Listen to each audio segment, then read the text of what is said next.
조선시대 미녀자매 장화, 홍련의 이야기. 1656년 평안북도 철산의 한 마을에 배무룡이라 하는 좌수, 현재의 부시장쯤 되는 사람에게 귀여운 두 딸이 있었다. 둘째 홍련을 낳은 뒤 어머니가 병에 걸려 죽게 되었고, 첫째 장화가 5살이 되던 해에 배무룡은 헛시성을 가진 여자와 재혼을 했다. 장화와 홍련은 나이가 들어갈수록 아름다워져 동네 남정네들의 가슴에 불을 지폈다. 배무룡의 집 담벼락엔 언제나 선비부터 백정까지, 어린이부터 노인까지 장화, 홍련의 미모를 보고자 했던 남자들이 고개를 내밀었고, 허씨 부인은 이것이 탐탁지 않았다. 허씨 부인은 얼굴이 못생기다 못해 흉악한 얼굴이라 묘사될 정도였고, 성격 또한 그러해 배무룡이 혹시 납치되어 결혼당한 것이 아니냐는 괴소문이 돌 정도였다. 왜 당근을 흔들고 있지? 설마 고조요청? 오늘도 동네 남정네들이 있는 것을 알고 허씨 부인은 곱게 차려입고 얼굴에 분칠까지 하고 방을 나섰는데, 장화와 홍련만을 기다리던 남정네들은 허씨의 못생긴 얼굴을 보자 욕을 하며 떠나갔다. 심한 모멸감을 느낀 허씨 부인은 방으로 들어가 장화와 홍련을 원망하며 울기 시작했다. 어느 날 정일품 영의정의 친척 조카의 사촌 둘째 아들의 사돈의 팔촌인 김아무개 선비가 마을을 방문했는데, 이보게, 내가 목이 말라서 그런데 물 좀 한 사발 얻어먹을 수 있겠소? 손이 없어 발이 없어? 내가 왜 물을...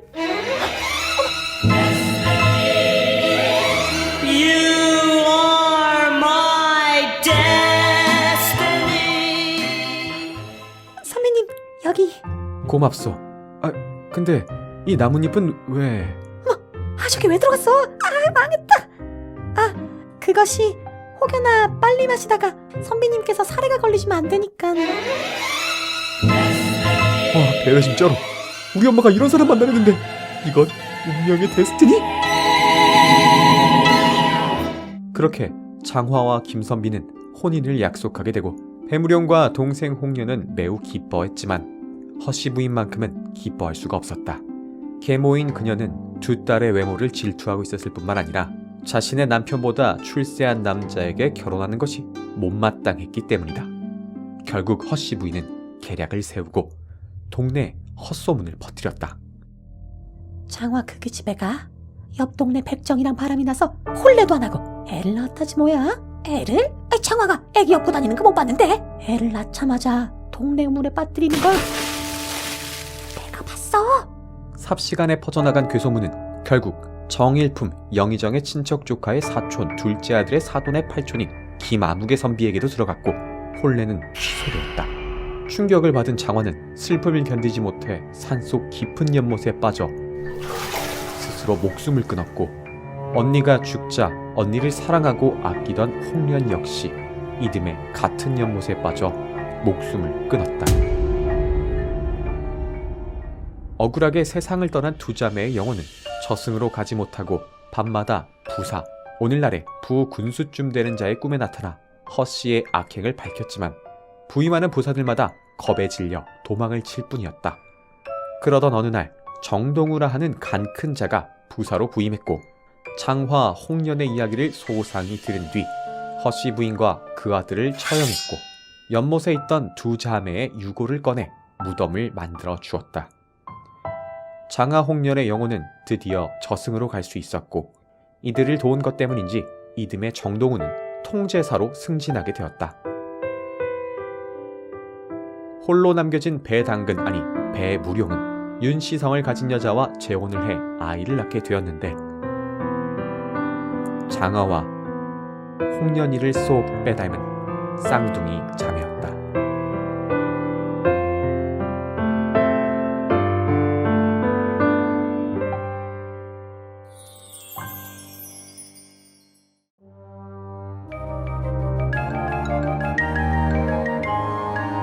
숲속에서 만난 거대 괴수 사이렌 헤드.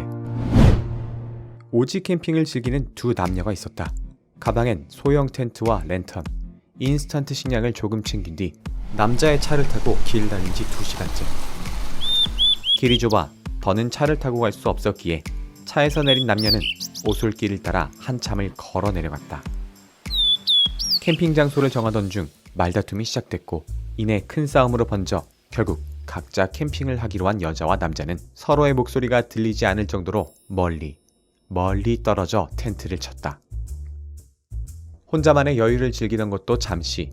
산속엔 금방 어두움이 내려앉았고 여자는 아까 다퉜던 것을 후회하며 남자를 찾아 나섰다. 갑자기 숲속에서 사이렌 소리가 들려왔다. 경찰차나 구급차의 사이렌이 아닌 난생 처음 들어보는 괴이한 사이렌 소리. 무서워진 여자는 남자의 이름을 애타게 불렀지만 남자의 모습은 보이지 않았다. 그런데 남자의 찢어진 배낭이 풀숲에 버려져 있었다. 철수 가방이 왜 여기 있어? 뭐야, 설마 화나서 던져버린 거야? 내가 선물한 가방을 이렇게 던져? 이런 같은 자식! 만나기만 해봐! 치 혼자 열받은 여자가 성큼성큼 길을 따라 걸어가는데 바닥에 움푹 패인 자국이 보였다. 마치 거대한 동물, 아니 동물보다 큰 뭔가가 핥힌 듯한 모습. 그 옆엔 남자가 입고 있었던 셔츠 조각이 널브러져 있었다. 남자에게 무슨 일이 생긴 게 분명했다. 놀란 여자는 핸드폰을 꺼내 구조 요청을 하려 했지만 신호가 잡히질 않는다. 하는 수 없이 다시 남자를 찾기 시작했다. 성가신 사이렌 소리는 더 이상 들리지 않았지만 뭔가가 끌려간 듯한 흙자국이 보였다. 누군가 따라온 듯한 느낌이 들었다. 주위를 둘러봤지만 아무것도 없었다. 남자가 장난치는 거라 믿고 싶었지만 10m는 좋게 넘어 보이는 거대한 괴물이 여자를 향해 걸어오고 있었다. 슬렌더맨처럼 길고 징그러운 몸에 거대 스피커가 머리처럼 달린 괴물에게서 남자의 마지막 목소리로 추정되는 것이 들려왔다. 거긴 당신이야? 아까 내가 미안했어. 자꾸 당신이 날 몰아세우니까 기분이 나빠지. 저기 뭐야? 살려! 여보 도망가! 여자는 달리고 또 달렸다. 돌아볼 때마다 사이렌 괴물은 계속 따라오고 있었다. 다행히 남자의 차가 앞에 보였다. 이제 이 차만 타면. 이렇게 싸울 거면 각자 텐트 치고 각자 놀다 가면 되겠네. 그래 좋아. 나도 혼자가 편해. 차에서 꺼내고 있으면 지금 꺼내. 차 키 내가 가져갈 거니까.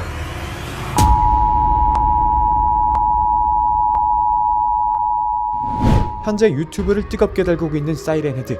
2018년 캐나다의 한 작가에 의해 탄생된 창작 괴물입니다. 오지에서 마주치는 괴생명체라는 점, 토네이도 경보 사이렌을 울린다는 점에서 한국 정서와는 조금 거리가 있지만 틱톡, 유튜브, 인스타 등에서 꾸준히 패러디, 재생산되고 있을 정도로 SCP 뺨치는 인기를 누리고 있습니다. 관련된 무료 게임도 있으니 관심이 있다면 한번 체험해보는 것도 좋을 것 같네요. 오늘의 토마토 요괴 일기 끝!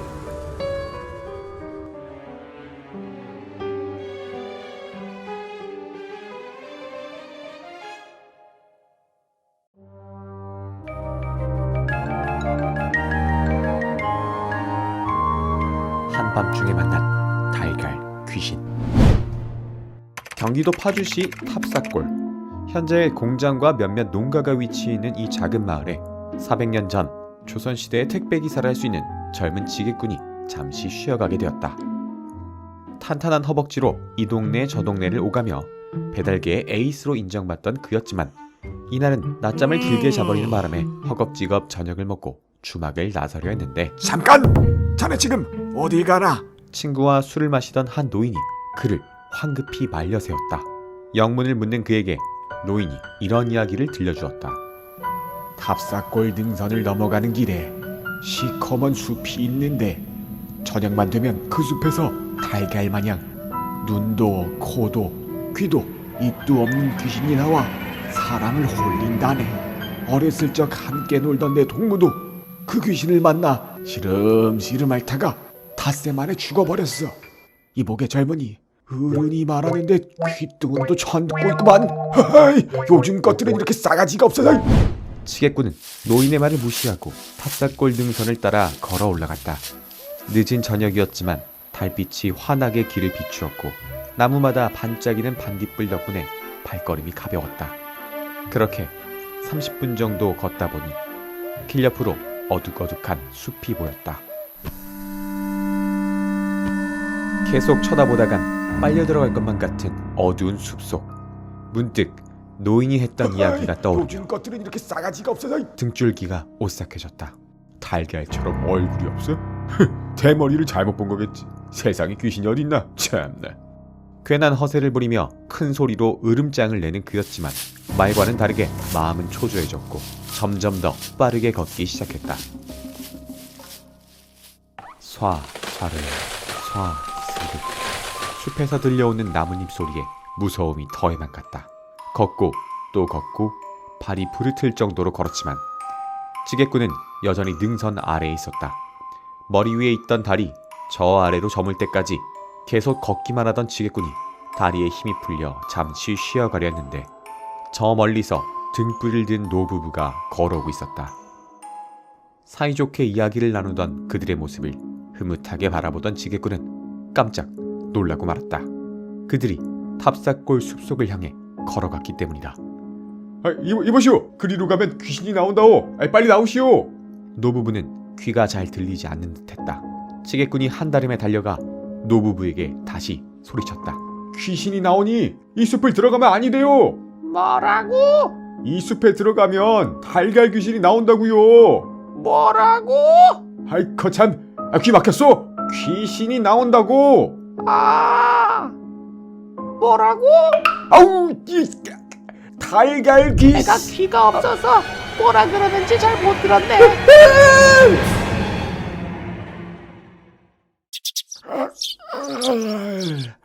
아유, 어떤 썩을 놈이 밤새 발소리를 내는 바람에 한숨도 못 잤네. 아유, 이 사람은 어제 그 싸가지? 지게꾼은 주막에서 10걸음도 가지 못해 달걀 귀신에게 홀렸고 밤새 주막 주위만을 뱅뱅 돌았던 것이었다. 정신을 차린 뒤 집으로 돌아갔지만 그는 시름시름 앓다가 닷새 만에 저 세상으로 떠나버렸다. 수백 년이 지난 지금도 파주시 탑사골 주민들은 한밤중 외출을 삼간다고 한다. 혹여 달걀귀를 마주칠까 두렵기 때문이다.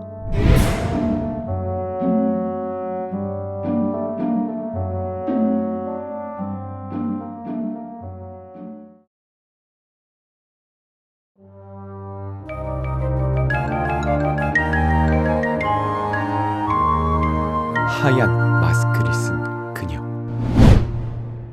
1983년 부산 기장군의 한 여자 고등학교. 야간 자율학습이 한창일 무렵 졸고 있는 선생님의 눈치를 살피던 한 학생이 슬금슬금 뒷문으로 기어갔다. 복도까지 빠져나와 창문을 넘어 운동장을 가로질러 학교를 빠져나오는데 성공한 소녀. 친구들과 만나기로 했던 약속 시간에 늦었지만 교복을 입고 돌아다니다간 퇴근하신 선생님들께 걸릴 수 있었기에 담벼락 아래에 숨겨둔 사복으로 서둘러 옷을 갈아입었고 학교 뒤 골목길을 나섰다. 그때 누군가가 소녀의 어깨를 잡았다. 쌤, 죄송해요. 집에 동생이 혼자 있는데 무서울 것 같아서. 절대 오빠 아들이랑 놀려고 야단친 건 아니에요. 뒤를 돌아본 소녀는 깜짝 놀랐다. 자신의 어깨를 잡았던 건 두꺼비를 닮은 담임 선생님이 아닌 긴 생머리에 투명한 피부, 큰 두 눈과 오똑한 콧날을 가진 예쁜 여자였다. 저기 혹시 빨간 립스틱 있어요? 고등학생이라 립스틱은 없는데요. 어머, 학생이었어? 난 예뻐서 성인인 줄 알았어. 학생, 언니도 학생처럼 예쁘니? 예쁘다는 칭찬을 받아 신이 난 소녀는 대답했다. 언니 연예인처럼 엄청 예뻐요. 쌍꺼풀도 있으시고 눈썹도 예쁘고 코도 오똑하고 입도. 여자의 입을 자세히 보던 소녀는 눈을 의심했다. 마스크 아래로 희죽거리는 눈 모양이 보였는데 입꼬리가 마스크를 넘어 귀까지 이어진 기괴한 모습. 소녀가 대답을 하지 않자 그녀는 대답을 재촉했다. 예, 언니도 너처럼 예쁘냐고. 예뻐요. 언니 예쁘세요. 그래? 그럼 너도 이렇게 만들어줄까? 이후 입이 찢어진 마스크녀는 부산 각지에서 포착되었고 빨간 립스틱과 마스크라는 상징이 하나로 합쳐져 일명 빨간 마스크로 불리며 어린 부산 학생들을 공포에 떨게 만들었다. 빨간 마스크는 자신의 질문에 예쁘다라고 대답하면 너도 예쁘게 만들어주겠다며 입을 찢어버리고 안 예쁘다고 답하면 화가 나서 입을 찢는 가불기를 쓰고 있으며 대답을 하지 않고 도망가는 경우 육상 선수보다 빠른 발걸음으로 쫓아와 입을 찢었다고 한다. 사실 빨간 마스크는 유명하지 않은 조연 배우였는데 눈에 띄는 외모를 갖고자 성형수술을 받던 도중 의사의 실수로 얼굴에 큰 상처가 생겨났고 이를 제때 치료받지 못해 입술과 이어지게 되며 하나의 큰 입처럼 보이게 되었다고 한다.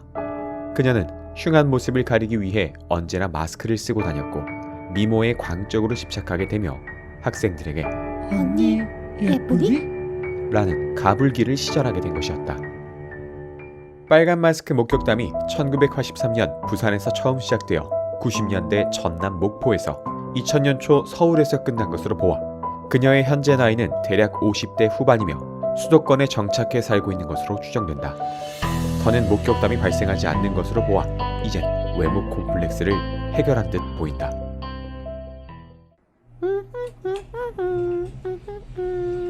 학생 마스크 안 써요? 아 죄송합니다. 아 립스틱이 마스크에 다 묻었네. 근데 학생 참 예쁘네. 이 아줌마도 그 빨간 립스틱 바르면 학생처럼 예뻐 보일까?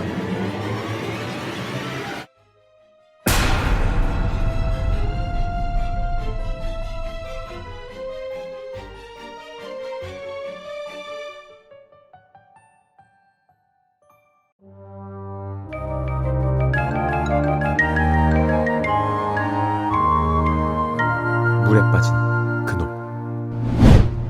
경기도의 한 계곡. 장마가 지나고 나면 물이 깊어져 동네 주민들의 휴식처로 사랑받고 있는 이곳이 최근 한국의 히든밸리라는 식으로 방송에 나오게 되며 전국 각지에서 사람들이 몰려오게 되었다. 특히 인스타 인증샷을 올리기 위해 계곡에서 입기엔 다소 화려한 수영복을 차려입은 젊은이들의 모습은 동네 주민들로 하여금 눈살을 찌푸리게 만들었다.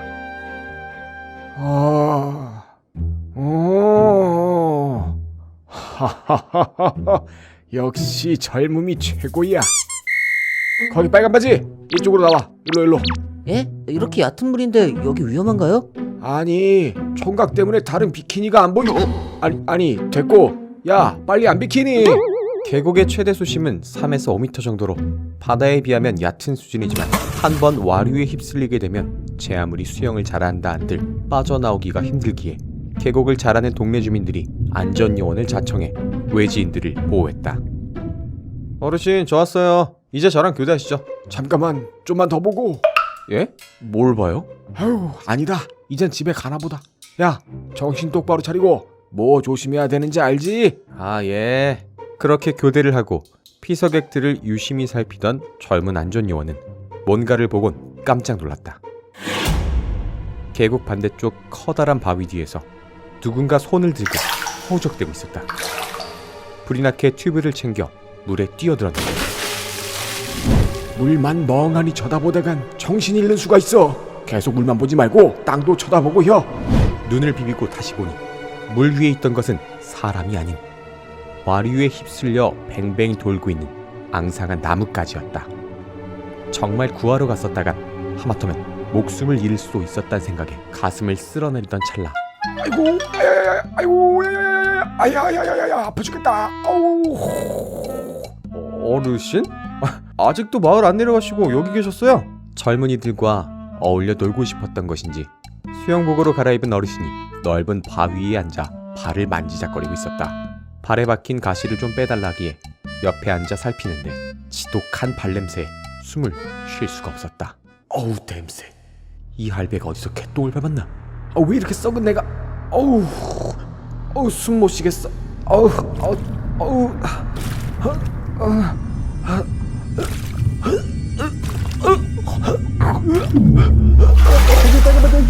빨리 좀 불러주세요. 이봐요 제 목소리 들려요? 눈 좀 떠봐요. 이봐 거기 무슨 일이야? 네가 왜 여기 누워있냐? 이 사람이 갑자기 물에 머리를 쳐박더니 아무리 당겨도 나오질 않더라고요. 진짜 큰일 날 뻔했어요. 에이, 물만 보지 말랬더니 홀딱 홀려버렸구만. 조선시대 어우야담에도 등장하는 물귀신. 처녀귀신의 모습으로 물속에 꼿꼿이 서 있다는 흔한 이야기와는 달리 실제 물귀신은 도움이 필요한 어린아이나 노인 혹은 가족의 모습으로 변해 사람들을 물로 이끈다고 한다. 실제로 물귀신에 홀렸다가 가까스로 살아남은 사람들의 증언에 따르면 분명 텐트 안에서 자고 있는 자녀의 목소리가 갑자기 물속에서 들리고 아빠! 갖가지 이유를 대며 자기야, 핸드폰을 물에 빠뜨렸어. 이것 좀 꺼내줘. 물속으로 머리를 넣어 숨을 쉴 수 없게 만들었다고 한다. 이번 여름 만약 물속에서 도움을 청하는 이가 있다면 주위를 살펴 다른 사람들도 그 존재를 보고 있는지, 그 존재가 나만 물속으로 이끄는 것은 아닌지 확인할 필요가 있다.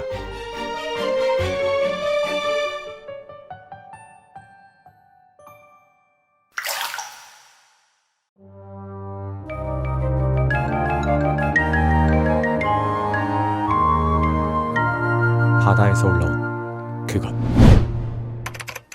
어느 날 국내 한 커뮤니티에 올라온 무서운 공포괴담. 괴담의 제목은 마귀굴이었습니다. 제가 10대 시절 아버지 그리고 삼촌과 함께 전남 고흥으로 여행을 갔었을 때 있었던 일입니다. 아버지의 지인이신 선장님이 배를 빌려 타고 외부엔 잘 알려지지 않은 작은 섬으로 향했죠. 처음 겪는 배멀미에 고생을 하고 있는데 선장님과 아버지의 대화가 어렴풋이 들려왔습니다. 아직도 섬에 그 시기가 있는겨? 그럼 뭐 저녁만 되면 구신같이 나오지. 아따 간만에 쉬러 왔더만 조심해야 쓰겄네. 알 수 없는 뭔가를 걱정하시는 아버지의 목소리에 의문이 생겼지만 멀미에 정신이 혼미했던 터라 그냥 빨리 섬에 도착하기만을 바랬습니다. 1시간 정도 갔을까? 물 한 개가 잔뜩 피어오른 으스스한 분위기의 섬이 보였습니다. 주민이 50명도 안 된다는 작은 섬엔 그 흔한 마트조차 보이지 않았습니다. 선장님 댁에 짐을 풀고 해변가에 내려와 보니 물 한 개는 사라졌고 따사로운 여름 햇살이 가득했습니다.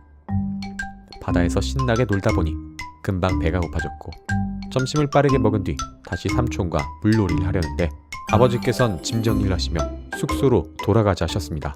삼촌과 전 더 놀고 가겠다 했는데도 뭔가에 쫓기는 사람처럼 황급히 저희들을 잡고 숙소로 끌고 가셨습니다. 아쉬운 마음에 뒤를 돌아보았는데 방금까지 지펴놓았던 모닥불은 파도에 휩쓸려 버렸고 쇳소리같이 차가운 바람소리가 해변에서 들려왔습니다. 사라졌던 물 한 개는 거짓말처럼 다시 피어올랐죠. 아버지가 샤워를 하시고 선장님과 아내분이 저녁 식사를 준비하시는 동안 저는 거실에 누워 만화책을 보고 있었는데 삼촌 어디가? 야, 너도 낚시하러 갈래? 역시 낚시는 밤낚시인데. 나 배고픈데 밥 먹고 가면 안 돼? 그래, 넌 그럼 밥 먹고 이따 오든가. 삼촌 간다. 삼촌이 낚시를 하러 나가시고 10분쯤 흘렀을까.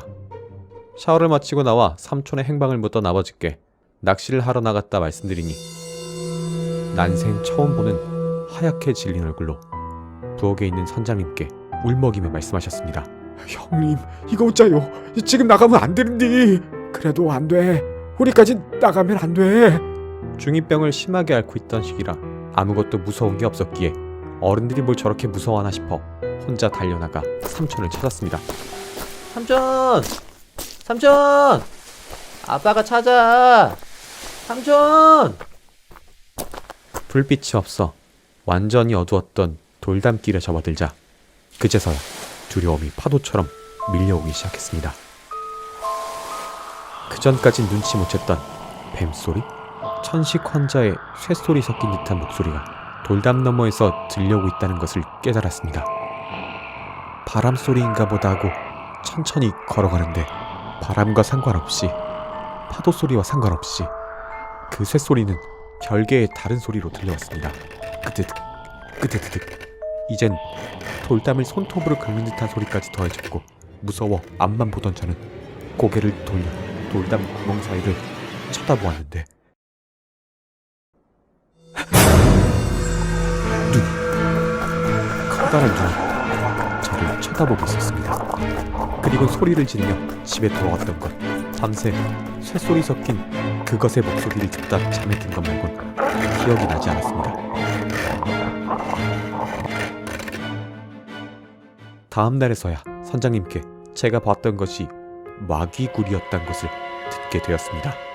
그 섬엔 사람을 해치는 마귀굴 혹은 마구굴로 불리는 귀신도 사람도 아닌 존재가 살고 있는데 저녁이 되면 어두운 바다에서 올라와 사람이나 큰 짐승들을 잡아먹는다고 했습니다. 그래서 마을 전체에 그렇게 높은 돌담을 세워 마귀굴의 출입을 막았던 것이었죠. 섬 전체를 샅샅이 뒤졌지만 삼촌은 보이지 않았고 더 알아낸 것이 있다면 연락 주겠노라는 경찰의 약속을 듣고 저와 아버지는 집으로 돌아왔지만 결국 삼촌은 실종 선고 이후 사망 처리되었습니다. 20년이 지난 지금 아버지의 유품을 정리하며 삼촌과 함께 찍었던 마지막 사진을 찾게 되어 이 글을 쓰게 되었습니다. 그날 집에 돌아오기 전 돌담길에서 주웠던 손톱들입니다. 지금도 도저히 믿기지 않는 마귀굴. 도대체 무엇이었을까요?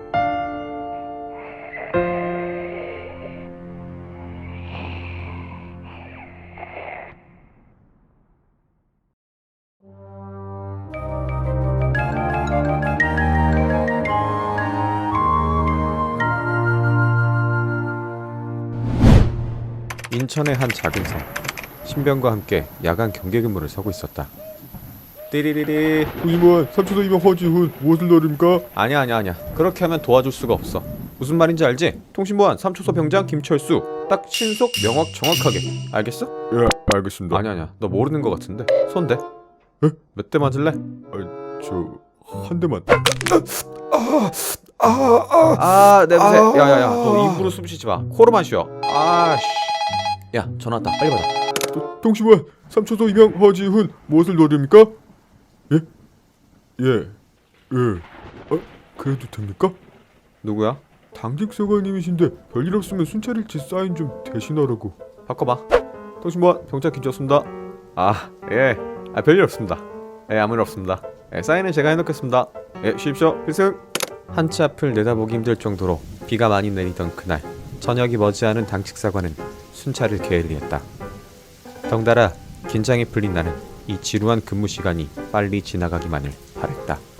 야 허지훈. 이명 허지훈. 뭐 재미있는 얘기 아는 거 없냐?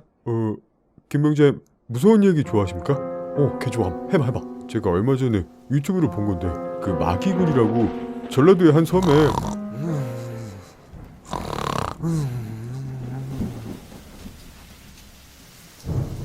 한 30분 정도 졸았을까? 호들갑다는 신병의 목소리에 짜증을 내며 눈을 떴다. 김병장 빨리 일어나보십시오. 김병장. 돌았냐? 순찰도 안 하는데 왜 깨워? 여기 당기세원님 오신 거죠? 미친 진짜네. 야 오늘 암거 뭐야? 토마토. 문어는 기억나는데 단어가 기억 안 납니다. 야 이 정신 나간 놈아. 내가 서두라고 했잖아. 빨리 지통실 수명한테 전화해서 슬쩍 물어봐. 빨리. 랜턴 빛이 점점 더 가까워졌고 당직사관의 목소리가 들렸다. 저 새끼들이 빠져가지고 설아는 경계근무 안 서고 처자고 있지. 저 멀리서 이 초소만이 보인다고? 필승!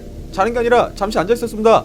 그때 똑같은 목소리가 신병이 들고 있던 지통실 인터폰에서도 들려왔다. 미쳤나? 어떤 새끼가 인터폰을 안 걸어 물어봐. 허지의 이 도라이가. 이중희님, 저 김철수입니다. 김철수, 이 후임교 이따위로 할래? 지금 지통실에 계시지 말입니다.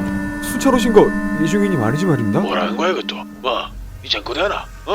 수화기 너머 목소리는 평소보다 격양되긴 했지만 이중이가 확실했다.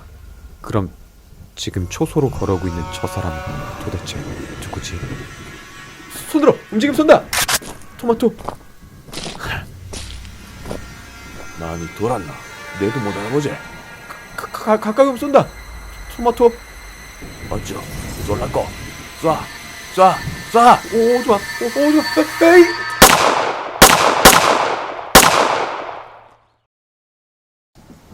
공포탄 소리에 부대는 난리가 났다. 다음날 오후까지 온 섬을 다 뒤졌지만 그 가짜 군인은 찾을 수 없었다. 주임원사는 거짓말로 부대를 시끄럽게 했다며 나와 신병을 꾸짖었다. 하지만 상황실 CCTV가 공개된 뒤 오히려 우린 심신안정차 휴가를 가게 되었다. 손들어! 움직임 쏜다! 토마토!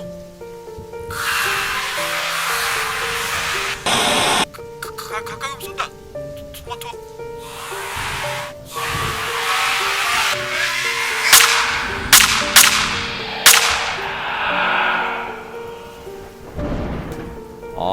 그거 완전 까먹고 있었는데 네가 말하니까 생각난다.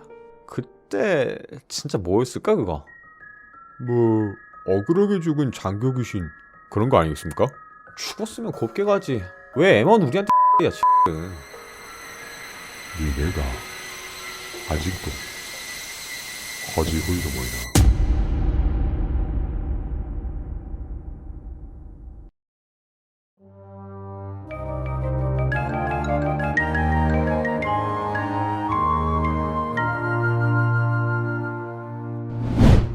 믿기진 않겠지만 아빠 어렸을 적엔 친구가 많이 없었단다. 아빠 완전 믿어. 또래들에 비해 공부도 잘하고 성숙하다 보니 다른 애들이 아빠를 질투했던 것 같아. 아빠 그렇게 잘난 척하니까 왕따 당한 거 아니야? 딸, 이제 조용히 하고 아빠 말 잘 들어봐. 그날 선생님 심부름으로 학교 창고에 물통을 가지러 갔는데 구석에서 목소리가 들렸어. 저기 나 좀 꺼내줄래? 여기 너무 답답해. 목소리가 들리는 곳에 가보니 낡은 손거울이 하나 있더라. 먼지가 뽀얗게 쌓이긴 했지만 그래도 아빠의 잘생긴 얼굴을 반사시키기엔 충분해. 너까지 가면 또 얼마나 기다려야 할지 모른단 말이야. 거울 속 그 아인 사람이 그리웠는지 계속 말을 걸었어. 아빠도 학교엔 대화할 친구가 많지 않아서 그다 왕따 맞네. 무튼 거울 속 그 친구와 얘기하는 게 학교 생활보다 즐거웠고 게임보다 재밌었어. 그렇게 우린 서로에게 가장 친한 친구가 되었단다. 하지만 이상하게도 그 아이의 모습은 오직 나만 볼 수 있었어. 갑자기 계란이 먹고 싶어서 혼잣말로 계란 먹고 싶다는 건데 지나가던 영어쌤이 막 화내는 거야. 지 대머리가 놀렸다고. 야 웃지마. 나 진짜 어이없었다니까. 공부도 잘하고 차은우같이 생긴 아들이 방에서 거울하고만 얘기하고 있으니까 너희 할머니 할아버지는 걱정이 많으셨을 거야. 아빠 머리 괜찮아? 차오느라니. 심지어 아빠가 정신이 이상한 줄 알고 같이 병원도 갔었거든. 아 머리가 아팠구나 아빠. 다른 사람들은 그녀의 아름다운 목소리조차 들을 수 없었지. 사춘기에 접어들고 난 그녀에게 고백을 하기로 결심했어. 도사, 사람? 암사, 사장님? 임사. 너 왜 자꾸 사로만 끝내? 내가 너한테 사로 끝나는 말 듣고 싶은 말이 있거든. 사로 끝나? 너 설마? 야 나도 너 사랑해.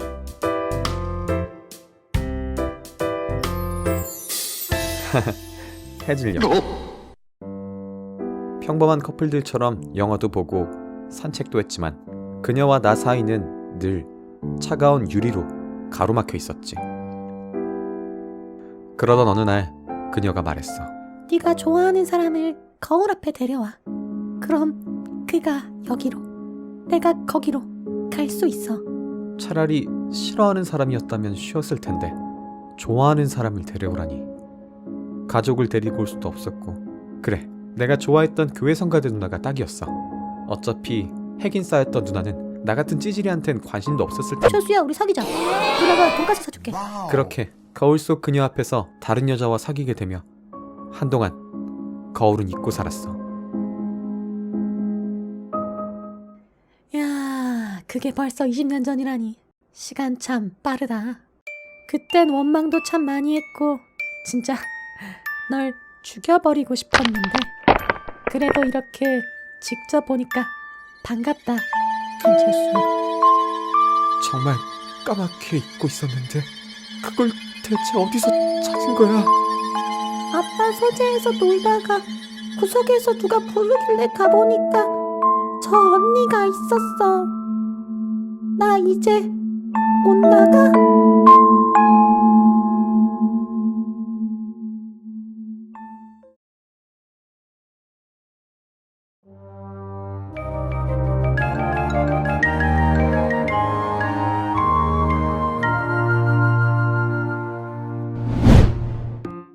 나는 못 파는 게 없는 중고거래의 달인이다. 사촌동생 똥순이 노트북을 150에 팔고 공사장에서 주운 벽돌을 60에 팔았다. 아 물론 나한테 그걸 산 멍청이 놈들은 다른 걸 기대했겠지만 말이지. 아 근데 요즘은 중고 커뮤니티도 똑똑한 사람들이 많아져서 수입이 좀 떨어졌다. 이럴 땐 기분 전환 겸 쇼핑 좀 해야지. 어디 보자. 우리 발렌시에기 신발이 오, 한 번도 안 신은 SS급인데 반값이요? 개꿀이네 이거. 님, 이거 저한테 파실? 쥐꼬리만 가능. 오, 직거래면 믿을만하지. 님 어디? 울릉도. 좀 먼데. 택배 가능? 안전거리 고고. 잠깐만, 이 얼굴 어디서 많이 봤는데? 야, 오이마켓 발렌시에기 파는 거 너냐? 형님이 그거 어떻게 하셨습니까? 야, 이 개념에 밥 비벼 먹은 녀석아. 여기 내 사업장이니까 딴 데 가서 놀랐지? 죄송합니다 형님. 아무래도 여기가 호구들이 많다 보니까. 야, 근데 너 이거 안전거래 하는데 돈은 어떻게 터냐? 형님 다 방법이 있지 말입니다. 날마다 비즈니스 파트너들과 최신 경제 동향을 연구하며 열심히 일하는 내 모습. 샵 억대영복 디지털 노마드 일상 보람 소통 3888. 택배 왔습니다. 택배 시킨 적 없는데. 302호 김동현 씨 아니세요? 맞는데.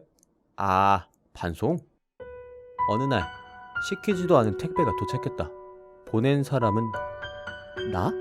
아, 오이마켓에서 사기쳤던 똥순이 노트북이 반송되어 온 것이다. 보통 중고 사기를 당하면 반응은 세 가지 정도로 나뉜다. 첫 번째, 제풀에 지치는 유형. 님, 택배 붙이셨나요? 저기요. 설마 먹튀 아니죠? 야, 빨리 전화 받아라. 죄송합니다. 사정이 있으신 것 같은데 제가 너무 흥분했죠? 혹시 진짜 사기예요? 님, 제발 전화 좀 받으세요. 보통 이런 경우가 대부분이다.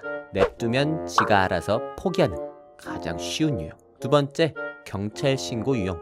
저기요, 경찰에 신고했으니까 콩만 먹기 싫으면 내 돈 돌려주든가 아님 감옥 가든가. 중고 사기 처음 시작했을 땐 좀 쫄리는 유형이었는데 이젠 신고해봤자 안 걸려. 돈도 대포 통장으로 받고 전화기도 대포폰이거든. 이런 놈들도 이젠 그냥 무시하면 된다. 세 번째, 집착형.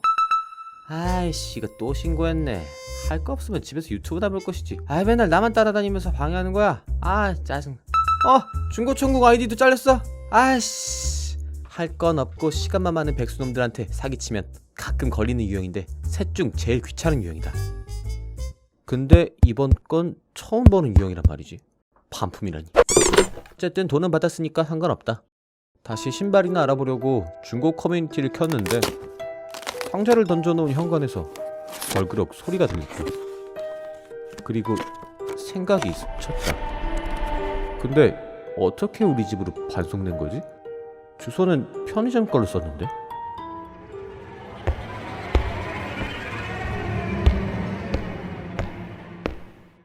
택배 수거로 왔습니다.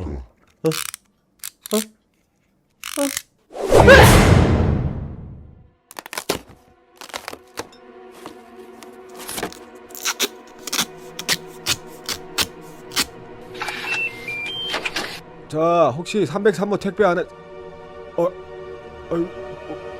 머리가